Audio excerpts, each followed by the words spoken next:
ಇಳಕಲ್ ಕನ್ನಡ ರಕ್ಷಣಾ ವೇದಿಕೆ ಕಾರ್ಯಕಾರಿಣಿ ಸಭೆ ಶ್ರೀದೇವಪ್ಪ ಹೊಸಮನಿ ಕಲ್ಯಾಣ ಮಂಟಪದಲ್ಲಿ ಜರುಗಿತು. ದಿವ್ಯ ಸಾನ್ನಿಧ್ಯ ಸಿದ್ದನಕೊಳ್ಳದ ಪರಮಪೂಜ್ಯ ಶ್ರೀ ಶಿವಕುಮಾರ ಸ್ವಾಮೀಜಿ, ಇಳಕಲ್ ಶ್ರೀ ಗುರುಮಹಾಂತ ಸ್ವಾಮೀಜಿ ಹಾಗೂ ಇಳಕಲ್ ಪರಮಪೂಜ್ಯ ಶ್ರೀ ಹಜರತ್ ಫೈಜಲ್ ಪಾಷಾ ದರ್ಗಾ ಗುರುಗಳು ವಹಿಸಿದ್ದರು. ಮುಖ್ಯ ಅತಿಥಿಗಳಾಗಿ ರಮೇಶ್ ಬದ್ನೂರ್, ಅಧ್ಯಕ್ಷತೆಯನ್ನು ಬಸವರಾಜ್ ಧರ್ಮಂತಿ, ಆಹ್ವಾನಿತರಾಗಿ ಕರವೇ ಧಾರವಾಡ ಜಿಲ್ಲಾಧ್ಯಕ್ಷ ರುದ್ರೇಶ್ ಹಲವತ್, ಕಾರ್ಯಕ್ರಮ ಪುಷ್ಪಾರ್ಚನೆ ಎಸ್.ಆರ್. ನವಳಿ ಹಿರೇಮಠ್ ನೆರವೇರಿಸಿದರು.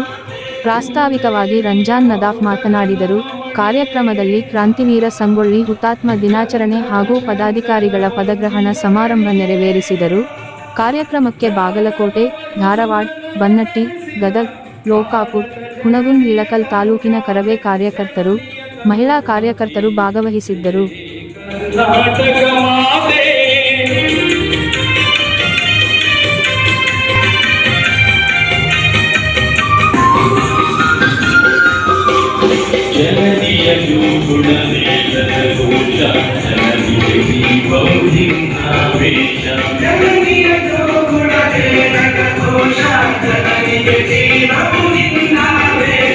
ಹಸುರಿನ ಗಿರಿಗಳ ಸಾಲೆ ನಿನ್ನಯ ಕೊರಳಿನ ಮಾಲೆ, ಹಸುರಿನ ಗಿರಿಗಳ ಸಾಲೆ ನಿನ್ನಯ ಕೊರಳಿನ ಮಾಲೆ. ಕನ್ನಡ ರಕ್ಷಣೆಯ ಸದಸ್ಯರ ಹತ್ರ ಯೋಧರಿದ್ದಂತ ಸೈನಿಕರಿದ್ದಂತ ಭಾರತದ ಗಡಿಯನ್ನ ಅಲ್ಲಿ ದೇಶದ ಸೈನಿಕರು ಆದರೆ ರಕ್ಷಣಾ ವೇದಿಕೆಯ ಸದಸ್ಯರು ನಮ್ಮ ರಾಜ್ಯದ ಗಡಿಯನ್ನು ಕಾಯುವಂತ ಯೋಧರು ಅಂತ ಹೇಳ್ತಿದ್ದಾರೆ. ಬಹಳ ಅದ್ಭುತವಾಗಿ ಕಾರ್ಯಕ್ರಮವನ್ನು ಹಮ್ಮಿಕೊಂಡಿದ್ದೀರಿ. ಮೇಲಾಗಿ ನೀವು ಈ ಸೇವೆ ಸಲ್ಲಿಸ್ತಾ ಇದ್ದೀರಲ್ಲ, ನಿಜವಾಗ್ಲೂ ನಾವು ನಿಮಗೆ ಧನ್ಯವಾದ ಹೇಳಬೇಕು. ಯಾಕಂದ್ರೆ ಅನೇಕ ಜನ ಇದರಲ್ಲಿ ನಿರುದ್ಯೋಗಗಳು ಇದ್ರೂ ಕೂಡ, ಆರ್ಥಿಕವಾಗಿ ತೊಂದರೆ ಇದ್ರೂ ಕೂಡ, ಮನೆಯಲ್ಲಿ ಬೇಯಿಸಿಕೊಂಡ್ರು ಕೂಡ, ಪೊಲೀಸ್ ಸ್ಟೇಷನ್ ಅಲ್ಲಿ ಕೇಸ್ ಹಾಕಿದ್ರು ಕೂಡ ನೀವೆಲ್ಲ ಅದನ್ನ ಮೆಟ್ಟಿ ನಿಂತು ಕನ್ನಡಕ್ಕಾಗಿ ಹೋರಾಡ್ತಿರಲ್ಲ, ನಿಮಗೆ ಹ್ಯಾಟ್ಸ್ ಆಫ್ ಅಂತ ಹೇಳ್ತೀನಿ. ತಾಯಂದ್ರು ಕೂಡ ಅವರು ಕೂಡ ಗಂಡಂದ್ರು ಬೇಯಿಸ್ಕೊಂಡ್ರು, ಅಡಿಗೆ ಮಾಡೋದು ಬಿಟ್ಟರು, ಎಲ್ಲ ಬೇಯಿಸ್ಕೊಂಡ್ರು, ಕನ್ನಡಕ್ಕಾಗಿ ಹೋರಾಡಕತ್ತಾರ. ಅವರಿಗೆ ಧನ್ಯವಾದ ಹೇಳ್ಬೇಕು. ನೀವೆಲ್ಲ ಇದಕ್ಕೆ ಯಾರಿಗೂ ಕೆಲಸ ನಿರುದ್ಯೋಗಿಗಳು ಯಾರು ಇಲ್ಲ ಇಲ್ಲಿ, ಎಲ್ಲರೂ ಉದ್ಯೋಗಿಗಳಿದ್ರು ಕೂಡ ಕನ್ನಡಕ್ಕಾಗಿ ಸೇವೆ ಸಲ್ಲಿಸುವಂತವ್ರು ಯಾರಾದ್ರೂ ಇದ್ರೆ ಅದು ಕರ್ನಾಟಕ ರಕ್ಷಣಾ ವೇದಿಕೆಯ ಸದಸ್ಯರು.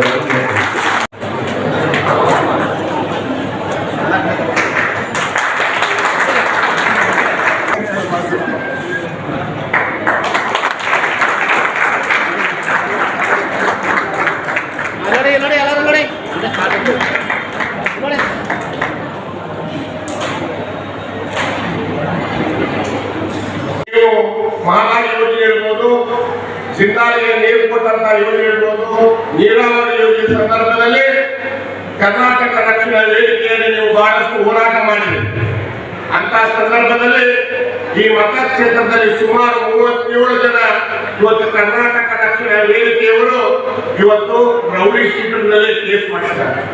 ಇಂಥ ಪುಣ್ಯಾತ್ಮರು ನಮ್ಮ ಮತಕ್ಷೇತ್ರದ ನಾವು ದುರ್ದೈವಿಗಳು ಅಂತ, ಯಾರು ನಮ್ಮನ್ನು ರಕ್ಷಣೆ ಮಾಡ್ತಾರೋ, ಯಾರು ಜನರ ಸಲುವಾಗಿ ತಮ್ಮ ಪ್ರಾಣ ಕರ್ತಾರೆ ಅಂತವರಾಗಿ ತಮ್ಮ ಅಧಿಕಾರ ದುರುಪಯೋಗಿಸಿಕೊಂಡು ಇವತ್ತು ರೌಡಿ ಶೀಟ್ ಓಪನ್ ಮಾಡಿಸ್ತಾರಂದ್ರೆ ಅದಕ್ಕೆ ಭಗವಂತನೇ ಅವರಿಗೆ ಶಿಕ್ಷೆ ಕೊಡಬೇಕು. ಅದಕ್ಕಾಗಿ ನಾನು ಈ ಸಂದರ್ಭದಲ್ಲಿ ಮುಂದೆ ನನಗೆ ಒಳ್ಳೆಯ ಅವಕಾಶ ಬಂದರೆ ನಿಮ್ಮೆಲ್ಲರ ಸಹಕಾರದಿಂದ ಭಗವಂತನ ಆಶೀರ್ವಾದ ಒಳ್ಳೆಯ ಆಶೀರ್ವಾದ ಬಂದರೆ ನನ್ನ ಅವಧಿಯಲ್ಲಿ ಪ್ರಾಮಾಣಿಕವಾಗಿ ಎಲ್ಲ ರೌಡಿ ಶೀಟ್ಗಳನ್ನು ಕಟ್ಟಿಸಿ ನಿಮ್ಮ ಕರ್ನಾಟಕ ರಕ್ಷಣಾ ವೇದಿಕೆಗೆ ನೀವೇನು ಕೆಲಸ ಮಾಡ್ತೀರಿ ಮತಕ್ಷೇತ್ರದಲ್ಲಿ, ಇವತ್ತು ನಾನು ಅದೇ ಮಾಡಿದ್ರು ಕೂಡ ನಾವೆಲ್ಲರೂ ಕೂಡ ಹೋರಾಟ ಮಾಡ್ತೀವಿ. ಈ ಸಮಾಜದಲ್ಲಿ ಒಂದ ಬೆಲ್ಲಂತ ಬಡವರಿಗಾಗಿ ಇವತ್ತು ಹೋರಾಟ ಮಾಡಿ ಕರ್ನಾಟಕ ರಾಜ್ಯದ ಹಿತರಕ್ಷಣೆ ಮಾಡಿ, ದೇಶದ ಸಂಪತ್ತನ್ನು, ರಾಜ್ಯದ ಸಂಪತ್ತನ್ನು ಹಿತರಕ್ಷಣೆ ಮಾಡಿ, ಅನ್ಯಾಯದ ವಿರುದ್ಧ ತಾವೆಲ್ಲ ಹೋರಾಟ ಮಾಡಿ ಈ ಸಮಾಜದ ಸುಧಾರಣೆಗೆ ಕರ್ನಾಟಕ ರಕ್ಷಣಾ ವೇದಿಕೆ ಪಾತ್ರವಾಗಲಿ ಅಂತ ಈ ಸಂದರ್ಭದಲ್ಲಿ ನನಗೆ ಬೇರೆ ಬೇರೆ ಕಡೆ ಇವತ್ತು ಬಹಳಷ್ಟು ಕಾರ್ಯಕ್ರಮಗಳಿಗಾಗಿ ವೇದಿಕೆಯಲ್ಲಿ ಎಲ್ಲವರಲ್ಲೂ ನನಗೆ ನದಾಫ್ ಹಾಗೂ ಸನ್ಮಾನ ಶ್ರೀ ಬಸವರಾಜ್ ಗರ್ಮಟ್ಟಿ ಹಾಗೂ ಉಳಿದ ಎಲ್ಲ ಸರ್ವ ಸದಸ್ಯರಿಂದ ಸನ್ಮಾನ.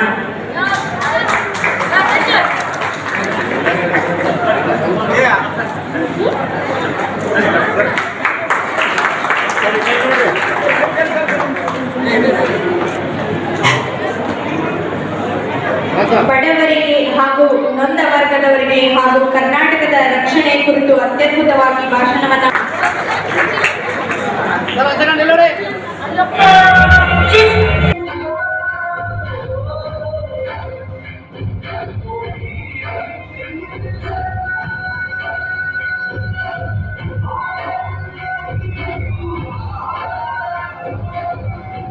ಪರವಾಗಿ ತುಂಬ ಹೃದಯದ ಸ್ವಾಗತವನ್ನು ಕೋರುತ್ತಿದ್ದೀನಿ. ನಗರ ಸಂಚಾಲಕರನ್ನಾಗಿ ನೇಮಕ ಮಾಡಲಾಗಿದೆ. ಅದೇ ರೀತಿಯಾಗಿ ನಾಗರಾಜ್ ಗುಳೆ ನೇಮಕ ಮಾಡಲಾಗಿದೆ. ನಾಗರಾಜ್ ಅವರೊಬ್ಬರು ಕೂಡ ವೇದಿಕೆ ಮೇಲೆ ನಾಶ ಅದು ಯಾವ ರೀತಿ ನಾಶ ಆಗ್ತಾ ಇದೆ ಅನ್ನೋದೇ ನೀವು ನಾವು ಕೂಡ ಅರ್ಥೈಸ್ಕೊಳ್ಳೋಕೆ ಸಾಧ್ಯ ಆಗ್ತಾ ಇದೆ. ಅದರ ನಾಶ ಯಾವ ರೀತಿ ಆಗ್ತದೆ ಅನ್ನೋದನ್ನೇ ಅರ್ಥೈಸೋದೇ ಸಂಘಟನೆಯ ಕೆಲಸ. ನಿಜವಾಗಲೂ ನಾನು ಕೂಡ ಕರ್ನಾಟಕ ರಕ್ಷಣಾ ವೇದಿಕೆಯಲ್ಲಿ ಸುಮಾರು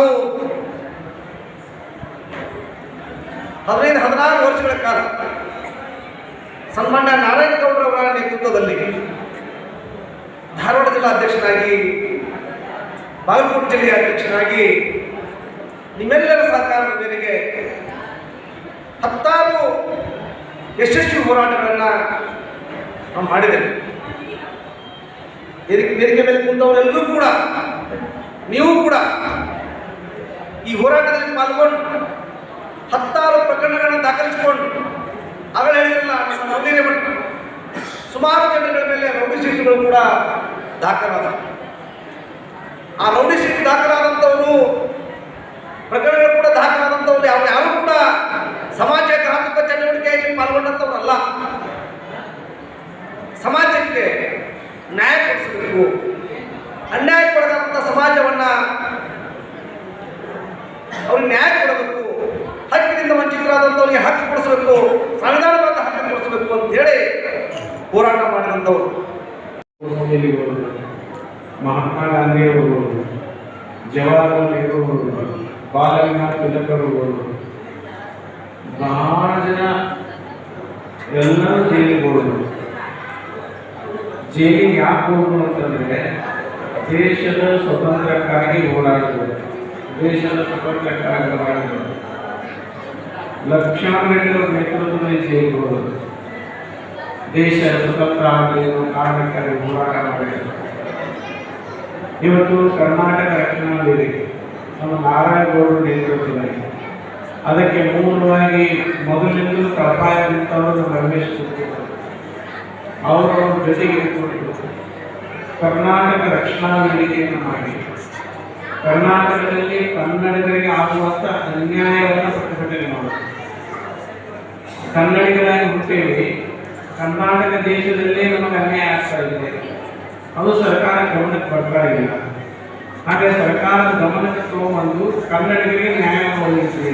ಒಂದು ಎರಡನೇದು ಏನಪ್ಪ ಅಂತಂದರೆ ಕರ್ನಾಟಕದ ನೆಲವನ್ನು ರಕ್ಷಣೆ ಮಾಡಬೇಕು, ಕರ್ನಾಟಕದ ಜಲವನ್ನು ರಕ್ಷಣೆ ಮಾಡಬೇಕು, ಕನ್ನಡಿಗರನ್ನು ರಕ್ಷಣೆ ಮಾಡಬೇಕು.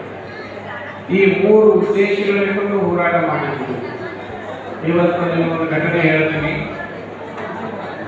ಕರ್ನಾಟಕದಲ್ಲೇ ಇರ್ತೀವಿ, ಬೆಂಗಳೂರಲ್ಲಿ ಕನ್ನಡಿಗರಿಗೆ ನೌಕರಿ ಸಿಗಂಗಿಲ್ಲ. ಯಾಕೆ ಸಿಗಂಗಿಲ್ಲ ಅಂದ್ರೆ ಕನ್ನಡ ಇಂಗ್ಲೀಷ್ ಬರಂಗಿಲ್ಲ. ಒಂದು ಪ್ಯೂನ್ ಕೋರ್ಸ್ಗೆ ಹೋಗ್ಬೇಕಾದ ಸರಿ ಇಂಗ್ಲೀಷ್ ಬರಬೇಕು ಅವ್ರಿಗೆ. ಬರೀ ಪ್ಯೂನ್ ಈ ಕಡೆ ಆ ಕಡೆ ಒಂದು ಆ ಕಡೆ ಕಾಯಿ ತಗೊಂಡುವಂಥ ಮನುಷ್ಯನಿಗೆ ಇಂಗ್ಲೀಷ್ ಬಂದ್ರೆ ಚಲೋ, ಇಂಗ್ಲೀಷ್ ಮಾತಾಡಕ್ಕೆ ಬಂದ್ರೆ ಅವರಿಗೆ ನೌಕರಿ ಕೊಡ್ತಾರೆ. ಎಲ್ಲಿದು? ಕರ್ನಾಟಕದಲ್ಲಿ. ಮತ್ತು ಕರ್ನಾಟಕದಲ್ಲಿ ಕನ್ನಡ ಮಾತಾಡ್ತಾನೆ ಅಂದ್ರೆ ಅವ್ರು ನೌಕರಿ ಸಿಗಂಗಿಲ್ಲ.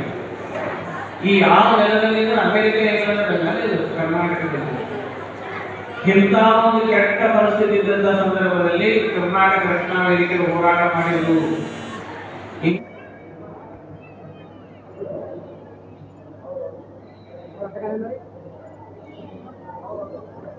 ಅಧ್ಯಕ್ಷರು ವೇದಿಕೆಯಲ್ಲಿ